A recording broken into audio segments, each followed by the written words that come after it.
Bienvenue dans Corpo Fighters, le podcast qui commente les grandes thématiques dans ton organisation.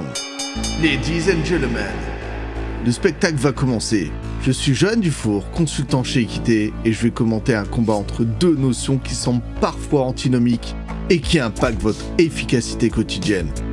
Mon objectif, challenger les valeurs pour gagner en efficacité. Tu aimes la confrontation virtuelle en sécurité? Let's go! Et abonne-toi pour ne manquer aucun match de Corpo Fighters. Tu vas découvrir une compétition incroyable, challengeante et enrichissante. Alors, entre dans l'arène. Go!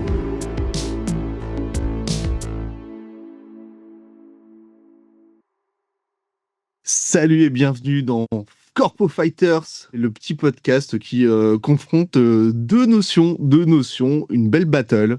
Aujourd'hui, on va parler de quoi? On va parler d'urgence versus immobilisme dans le changement. Déjà, on a trois notions. Et pour discuter de ça, j'ai la chance d'avoir un super invité, Patrice Fornali. Comment vas-tu, Patrice? Écoute, je vais bien, merci. Merci de ton accueil, merci de me recevoir sur Corpo Fighter. Moi, je suis très content de t'avoir. Pour faire un peu de promotion, moi, j'avais adoré ton bouquin Ta gueule, c'est agile.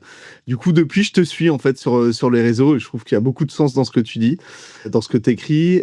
Pour identifier ton profil, mais qui es-tu? Est-ce que tu peux te présenter pour les gens qui nous écoutent? Alors, qui je suis? Je suis un ancien dev qui a fait de la gestion de projet, qui est tombé, on va dire, amoureux de l'agilité et puis qui a décidé de devenir indépendant. Alors maintenant, ça date un peu, c'était en 2013, mais donc en gros, maintenant, je suis coach, consultant et formateur et sur des thématiques qui sont l'agilité, c'est un outil, et le changement, en l'occurrence, qui m'intéresse particulièrement comme sujet et notamment dans ce deuxième ouvrage dont on parlera.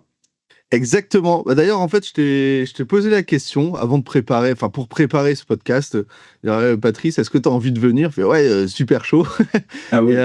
Et par contre, je t'avais fait une petite liste de sujets de battle, parce que c'est vraiment l'idée de ce podcast-là, c'est de faire de la confrontation, un combat entre deux notions. Et tu m'as proposé un sujet inédit, l'urgence versus l'immobilisme dans le changement. Est-ce qu'on poserait pas les définitions? Pour toi, c'est quoi l'urgence? Ok, alors effectivement, cette notion d'urgence, c'est ce qu'on peut voir typiquement En fait, c'est deux faces un peu du même pièce, urgence et immobilisme. Dans le changement, souvent, quand ça dérape ou quand ça se passe bien, il n'y a pas de souci. Puis quand ça se passe moins bien, on a ces deux facettes. On a soit l'urgence, on a l'impression qu'on va manquer, qu'on joue notre vie en permanence. Il faut absolument faire ça maintenant. On l'a tous entendu, ces injonctions qu'on nous donne, qu'on entend partout, sur quel que soit le changement qu'on envisage, et qui nous mettent une espèce de pression. Et puis de l'autre côté, cette version, on a toujours fait comme ça, pourquoi est-ce qu'on changerait? Et la version, on bouge pas. Et moi, je suis assez âgé, on va dire. Maintenant, j'ai entendu le monde brûle, etc., des trucs dans les années 90 qui disaient déjà des messages alarmants. Et puis au final, l'action elle-même est très modérée si on regarde l'enjeu et les enjeux auxquels on a à faire face. Donc c'est vraiment ça là qui m'interpelle, c'est comment on sort de cette dualité en fait, comment on sort de cette espèce de dilemme, urgence, et puis de l'autre côté, on bouge pas. Elle est pas mal ta référence des années 90. Moi, naturellement, je vais penser à Jacques Chirac avec Notre maison brûle. Tu sais, quand on parle d'urgence climatique, surtout en ce moment, pardon. C'est vrai qu'en fait, on y pense et tu te dis, ça fait 30, 40 ans, en fait, qu'on en parle au final. Et cette urgence-là, elle traîne. Après, c'est rigolo parce que je m'étais aussi noté ce truc-là. L'urgence, en fait, elle dépend tellement du contexte. Parce que tu as l'urgence climatique où effectivement, tu constates des trucs. Et surtout, en ce moment, avec ce qui se passe dans le monde, le dérèglement, il est absolument visible. Et puis, on le constate, j'ai envie de te dire, de mois en mois, et c'est de plus en plus chaud, de plus en plus grave. Alors chaud, c'est pas une blague, c'est dangereux. Et après, tu as l'urgence aussi que tu constates dans les entreprises. Moi, c'est un truc qui me fait un petit peu trigger. Tu sais, tu as le côté, mais il faut le faire tout de suite, c'est urgent.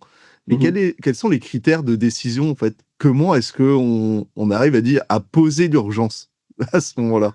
Ouais, alors c'est vrai que c'est compliqué parce qu'il y a une vraie différence entre il y a des vraies urgences et puis il y en a qui sont plutôt perçues comme des menaces. C'est-à-dire que finalement, ça sert un peu le discours. L'idée de mettre en urgence, c'est aussi l'idée de passer en force. C'est aussi l'idée que on va pouvoir faire passer à peu près tout et n'importe quoi sur ce motif de l'urgence. On crie au loup et puis au final, ça finit par par payer tout du moins dans un premier temps. Mais ce qu'on constate aussi, c'est que quand on extorque finalement cette urgence, au final, on a souvent des retours en arrière qui se font et qui peuvent même être assez violents avec un rejet complet de certaines approches ou de certaines choses qui paraissaient presque triviales. On s'est dit, bah oui, il faut y aller, et puis finalement, les gens rétropédalent derrière. Donc, tout ça, c'est lié à notre cerveau, en fait. Hein. C'est vraiment notre fonctionnement de notre cerveau, des biais qu'on a et qui viennent nous coincer un petit peu, qui nous empêchent a priori, quand on entend ces messages alarmants, de faire de suite le tri. Et en même temps, c'est normal. Hein. Dans la vraie vie, si jamais tu entends un coup de frein, tu sautes. Hein. Et après, tu réfléchiras à savoir si c'était une bonne idée ou pas.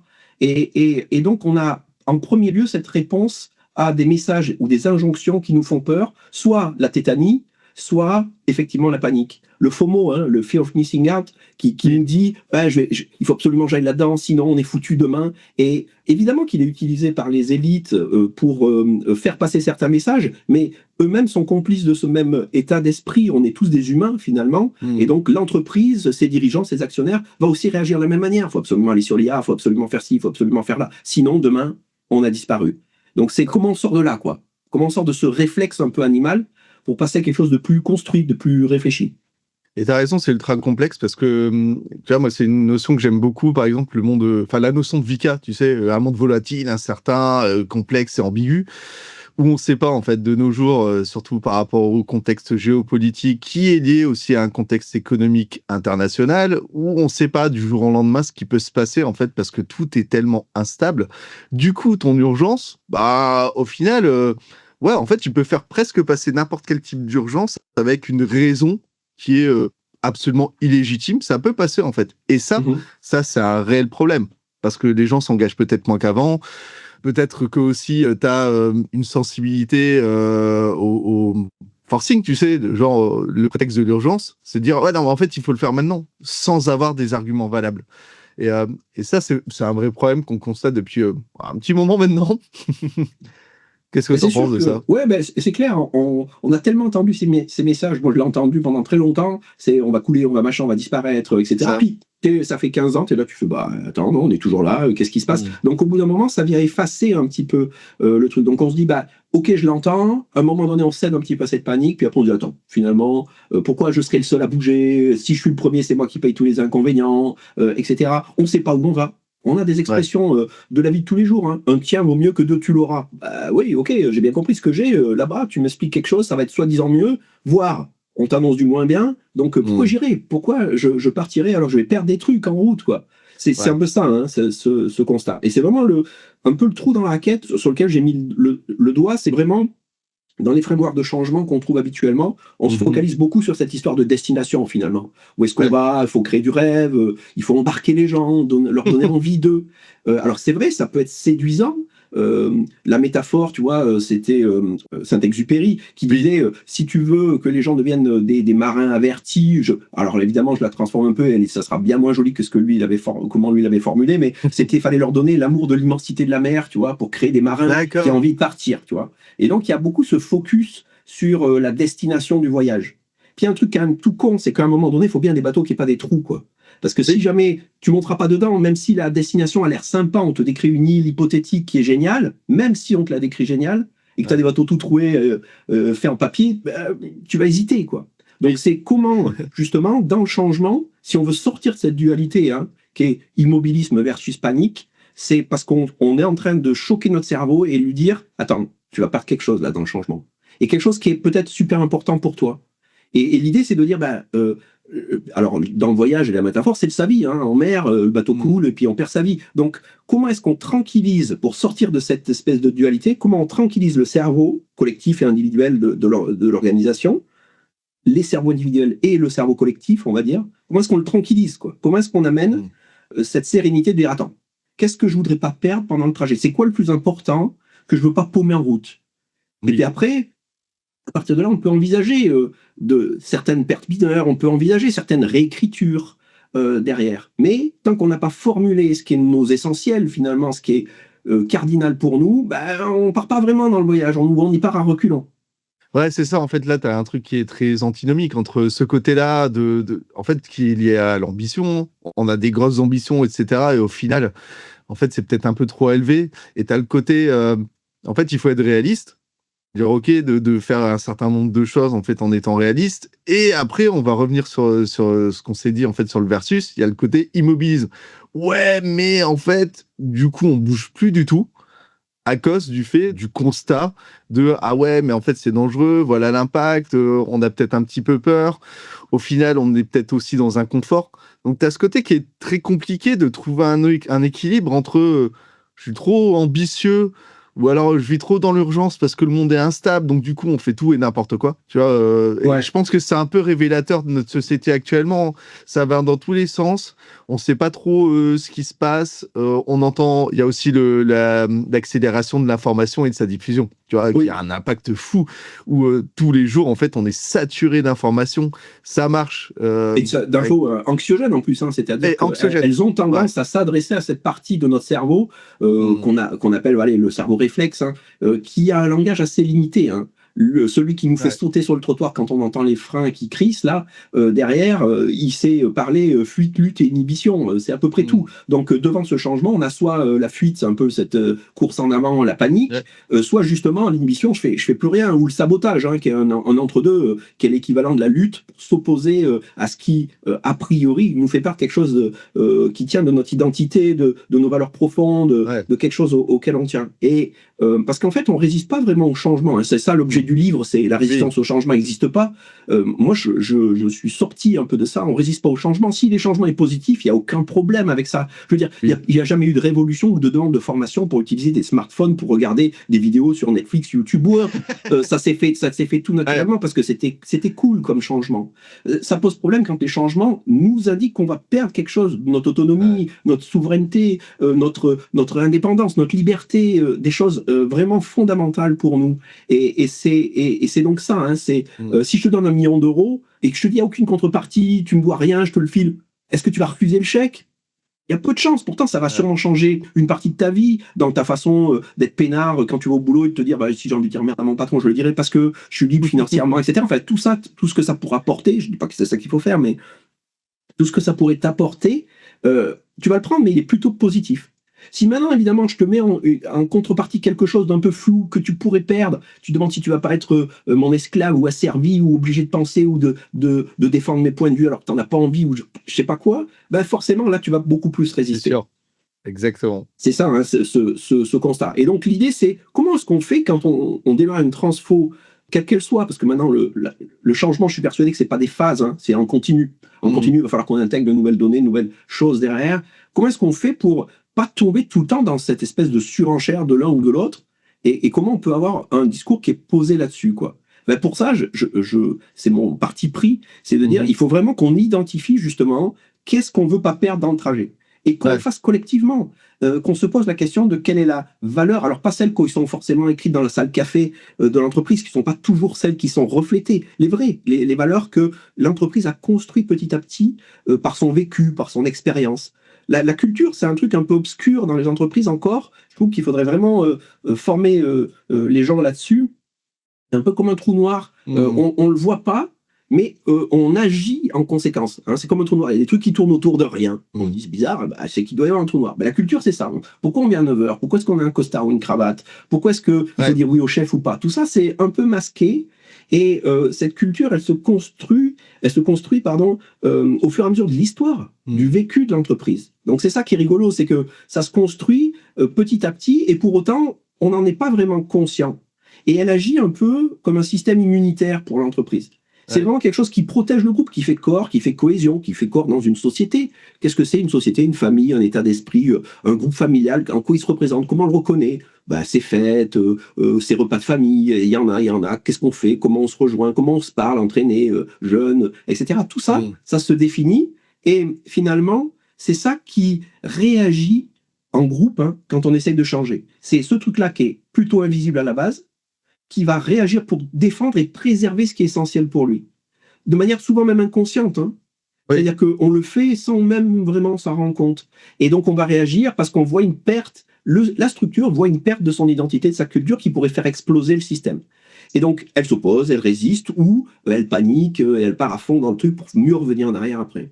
Et t'as raison, Et hein, t'as le côté très naturel, en fait, d'une transformation d'une culture globale. On parle de culture individuelle, de oui, culture d'une nation ou de culture familial, d'une c'est familiale, d'organisation, d'entreprise. Le truc se fait assez naturellement, en fait, la plupart du temps, parce qu'en fait, des individus viennent se greffer ou pas. Ils apportent aussi un certain nombre d'éléments. Et dès le moment où tu sens qu'il y a une forme d'injonction, et tu vois, quand oui, tu parles de transformation, il y a un peu de ce truc-là, il faut se transformer. Ouais, mais pourquoi?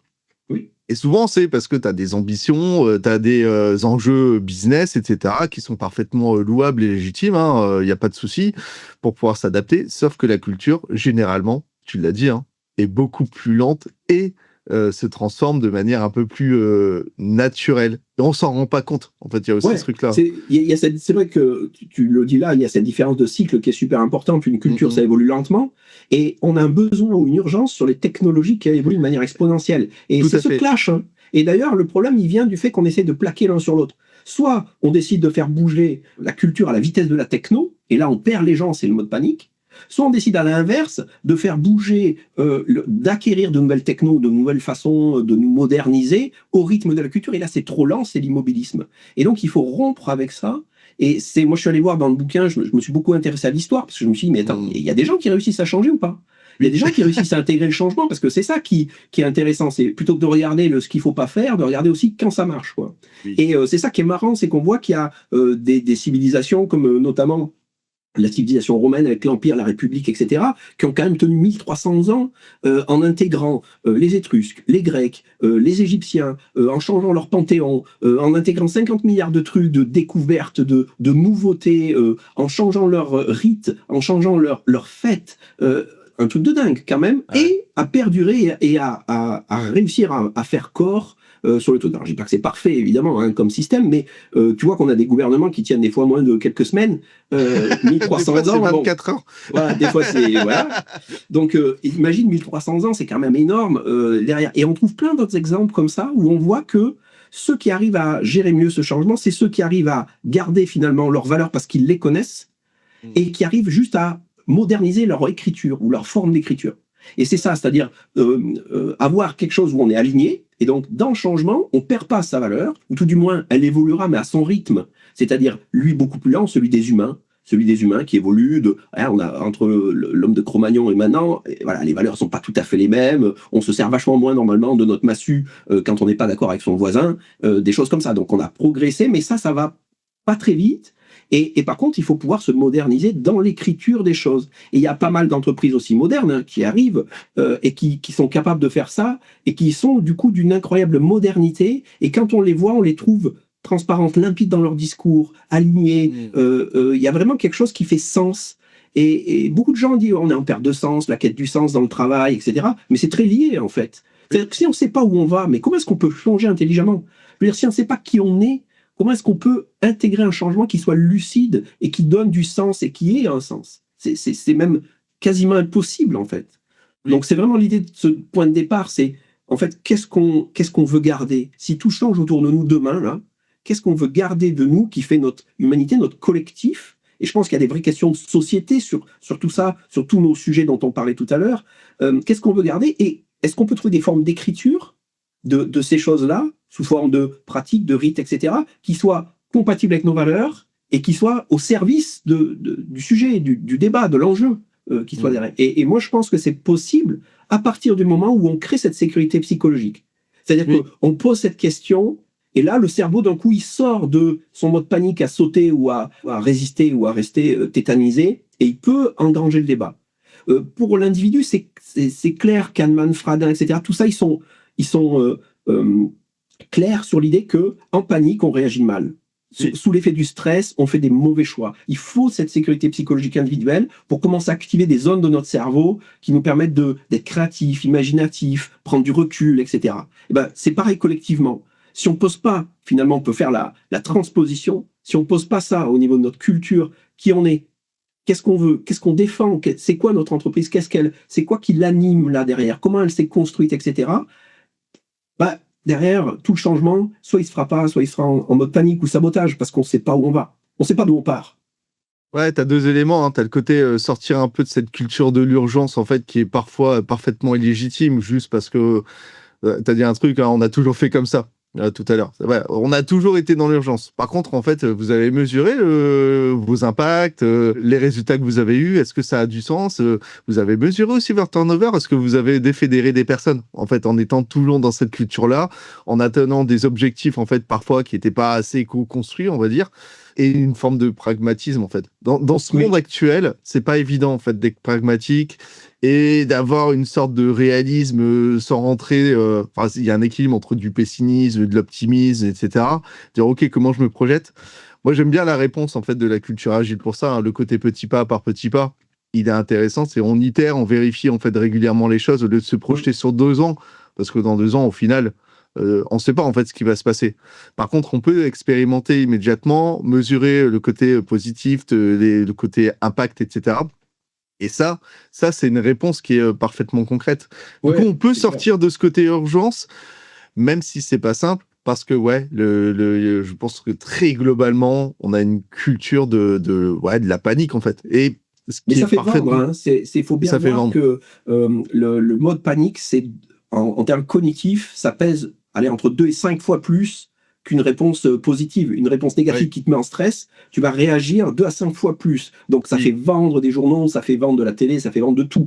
Donc des alarmes, des armes, tout ce que tu veux. Donc au final, comme on le sait, on l'a hyper saturé et tout le monde joue cette carte derrière. Donc il faut inverser ce débat, et ça pose dans l'approche steady change, là, qui est l'idée qu'il y a un changement qui est maintenant constant et continu. C'est comment on vit de ça, quoi. On ne peut pas passer de crise en crise, et je suis OK qu'un changement, c'est toujours quelque chose d'un peu perturbant, parce qu'on va passer par des zones où on ne sait pas trop où on va. Mais si on sait ce qu'on risque de ne pas perdre, si on est à peu près sûr de nos fondamentaux, c'est-à-dire ça j'y tiens et je ne le pommerai pas, mais on peut être vachement plus créatif, quoi, sur nos façons de naviguer, sur ce qu'on est OK pour mettre des bémols dessus. Et on peut sortir de cette notion d'urgence. Il y a vraiment cette logique derrière. Mais pour ça, il faut aussi que dans l'organisation, donc on rende conscient cette culture, qu'on l'explicite finalement. Pas tout, parce que tu le sais, en agilité, quand finalement tout est prioritaire, plus rien ne l'est. Donc il faut trouver vraiment les éléments structurants qui sont les plus parlants pour nous. Puis après, il faut aussi qu'on puisse s'en emparer tout du long, quoi. C'est-à-dire, moi j'appelle ça un peu la chaîne du leadership, donc on lui donne la forme qu'on veut derrière, mais comment on incarne ces valeurs au quotidien? Le nombre de fois où tu entends la valeur, l'amour du client, puis tu es à la salle café, puis tu entends il fait chier, le client, il est pénible, machin, etc. Donc tu dis, petit décalage entre la valeur affichée sur le mur et celle qui est représentée. Donc comment on incarne au quotidien? Et je crois que c'est ça aussi, cette crise de sens. C'est quand nos représentants, quels qu'ils soient, dans le monde autour de nous, que ce soit de l'associatif, du culturel, du politique, etc., où on a l'impression qu'il y a un décalage justement de sens entre le message et ce qui est vécu. Et donc, c'est là où on se sent plus aligné avec cette histoire. Et si on veut que ça fonctionne et que ce changement puisse faire corps, il faut que tout le monde puisse s'en emparer et qu'on rende ça presque naturel et logique. Et il y a vraiment des boîtes qui arrivent, qui sont claires là-dessus, et plus elles sont claires dès le départ là-dessus, souvent même sous la forme de manifestes, elles déclarent leur façon de travailler, leur état d'esprit, et c'est partagé, c'est diffusé, ça marche. Parce qu'ils recrutent ces gens-là qui y vont, et si jamais tu es opposé à ça, tu vas ailleurs, tu dis attends, je vais pas rester là, je suis un fraude là dans ce système, ça va se voir, ça va pas le faire, ça me convient d'ailleurs même pas, j'ai pas envie. Donc plus en plus tu affiches ce que tu es, plus tu recrutes des gens qui sont convaincus par les mêmes valeurs et qui finalement vont les perpétuer, vont aider. Donc c'est un cercle vertueux de le faire. Ouais, pour te compléter, tu as aussi ce truc-là, tu parlais tout à l'heure en fait des informations, en gros tu parlais de fake news. Quand les fake news, elles se diffusent très très vite, et ça a toujours été. En fait, on le voit beaucoup maintenant parce qu'on a tellement de médias, c'est quasiment instantané. Quand tu regardes en fait dans l'histoire, les fake news, la fausse mort d'un roi, diffusé d'une manière ultra rapide, presque plus que la vraie mort d'un roi. C'est un truc de fou. Et à l'heure actuelle, des fake news, on en a beaucoup. On demande aussi aux gens d'aller vérifier leurs sources. Je pense, et je sais pas, tu vas me donner aussi ton avis, que la bonne réponse, c'est l'authenticité. Tu vois, quand tu parles de culture, de valeur en fait réellement vécue, c'est l'authenticité en fait qui prime. Moi, je suis parfaitement à l'aise. Soyez réel en fait, soyez vous. Et c'est une réponse, en fait, pour contrer la fake news. En tout cas, c'est pas une des réponses. Tout du moins, après, sur la fake news, comment dire, on peut pas enlever les intentions de certains de vouloir manipuler, etc. Donc, c'est toujours délicat. Mais ce qui est vrai, c'est que dans tous les cas, toi, tu peux que essayer d'être est sincère et authentique et aligné par rapport à tes valeurs et ce qui t'anime. Et ce que j'essaie de dire, c'est que les collectifs devraient aussi envisager ça pour pouvoir attaquer plus sereinement cette histoire du changement. Donc, je suis aussi tout à fait aligné avec cette histoire de l'agilité et de ces boucles empiriques où on va aller tester. On va pas aller du premier coup vers une destination inconnue. On ne sait pas où on va, qui est capable de nous prédire ce qui se passera en 2100 à part qu'il fera plus chaud. On a énormément de mal à voir ce que sera notre société. Donc ce que je veux dire, c'est que ça touche même au vivre ensemble, à plein de choses qui font notre raison d'être en tant qu'humain. Ces sujets, ces débats et ces enjeux. Donc, si on veut pouvoir les envisager autrement que par des coups de barre à droite, coups de barre à gauche complets, il faut qu'on pose un débat serein, il faut qu'on dise qui on est, qu'est-ce qu'on veut garder, quelles sont nos valeurs auxquelles on est accroché, et puis ça fédérera les personnes qui vont bien autour de nous, et ça permettra d'avoir un discours intelligible, et aussi de permettre l'émergence des solutions. C'est ça que j'ai vu aussi dans l'étude historique, comme dans l'étude des entreprises que j'ai regardées. J'en ai regardé un peu plus d'une cinquantaine, des organismes, des assos, des ONG, etc. C'est vraiment de voir que quand tu crées ce cadre clair, c'est-à-dire au lieu d'avoir une structure rigide qui est imposée par des procédures et des hiérarchies, je dis pas qu'il n'en faut pas, mais au lieu d'avoir juste ça qui régit, tu as quelque chose qui est un cadre de sens qui structure en donnant du sens, et tu permets de libérer l'action et tu permets de faire émerger des solutions nouvelles du terrain qui sont incroyables et incroyablement diversifiées et incroyablement riches. Et ça, c'est quand même assez fort aussi, et ça se repère historiquement, c'est-à-dire c'est jamais les Césars qui ont inventé ce qui s'est passé dans Rome. Ça a popé à un endroit, puis ça s'est diffusé justement parce qu'il fallait ce cadre qui soit à la fois, qui permette un certain degré de liberté pour think out of the box. Il ne faut pas que la box soit trop enfermante. Et puis, il y avait cet autre côté protecteur pour éviter justement que ce soit le chaos non plus, et qu'on profite de la liberté pour introduire des dérives où on exploite, où c'est la loi du plus fort. Et on le voit, c'est même en termes d'enjeux actuellement, cette histoire dans le monde, dans ce qui se passe, sans rentrer dans des positionnements politiques, ce juste milieu entre liberté et protection dont on a besoin, il faut le trouver, et ça marche si on est encadré par des valeurs auxquelles on adhère et qui sont claires pour tous. Sinon, ça devient que des jeux de pouvoir, des jeux d'action et de manipulation dans le système, à faire peur à l'autre pour essayer d'avoir l'ascendant. Et forcément, c'est nuisible, quoi. Nuisible pour la finalité. Je sais qu'on arrive en fait sur la fin de l'épisode. La fin de la battle. Est-ce que tu as un dernier conseil qui serait ultime pour vivre justement le changement sereinement? Ouais, alors, donc, plus exactement, j'en avais même pensé à deux, tu vois. Il y avait cette idée qu'on résiste pas au changement, on résiste à la peur de perdre. Ce qui compte, c'est quand même un peu le constat qu'il faut qu'on garde derrière, et donc il faut expliciter ce qui compte. Sinon, on va toujours avoir ça en tâche de fond et on va finalement pas réussir à changer. Et c'est cette idée que on a longtemps mis. Donc moi, mon système, mon approche, elle est compatible avec tout ce qui existe en termes de destination. On a plein de méthodes stratégiques pour envisager le futur et cheminer, avancer, qu'elle soit agile ou pas d'ailleurs. Mais l'idée, c'est que on avance mieux quand on sécurise le départ plutôt que quand on fantasme sur la destination. Tu vois, il y a vraiment cette idée que tant qu'on n'aura pas cet élément, tant qu'on n'aura pas ce cadre qui est posé et qui permet d'amener cette sécurité psychologique, c'est simple, c'est soit on changera en mode panique, soit on changera pas. Et donc, en fait, on peut développer plus facilement des choses qui n'ont pas de sens, ou aller vers, faire des erreurs, avoir des impacts humains pas incroyables. L'échec en soi, est-ce qu'il est grave? Pas forcément, mais par contre, il faut réussir à faire le constat. Par contre, c'est là où ça peut être un peu tendancieux. L'échec au sens essai-erreur est tout à fait OK. C'est l'échec quand il casse le collectif qui me dérange. C'est ça.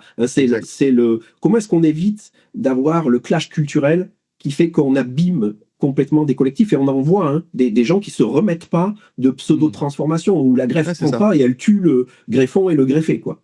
Exactement. Donc tout est une histoire d'équilibre. Encore une fois, c'est là où il y a une vraie réflexion sur le changement. Il faut un équilibre, pas de choses trop brutales, le non-changement, ça n'existe pas réellement. Donc trouver votre point d'équilibre, c'est déjà une première étape intéressante. Merci Patrice pour ton temps. Écoute, merci à toi. petit moment promo. Vous pouvez aller sur le site steadychange.org. Comme ça, vous allez voir en fait un ensemble d'éléments qui vont vous aider en fait justement à prendre conscience de la résistance au changement et ça pourra vous aider. Et pareil, deuxième élément, hein, ton bouquin, la résistance au changement n'existe pas. Alors, honte sur moi, je l'ai pas encore pris, mais ça va faire partie de mes prochaines lectures, crois-moi. Et puis peut-être qu'on se reverra pour échanger, pour débattre sur ce que tu as écrit. Écoute, avec grand plaisir. Merci beaucoup. On se dit à très très vite. Merci. Au revoir. Ciao. Et merci à toi. Ciao. Merci d'avoir écouté Corpo Fighters. Si tu as aimé ce match de qualité, abonne-toi et lâche ton meilleur com sur LinkedIn. À très bientôt pour un nouveau combat entre deux notions vues en entreprise. Ciao ciao.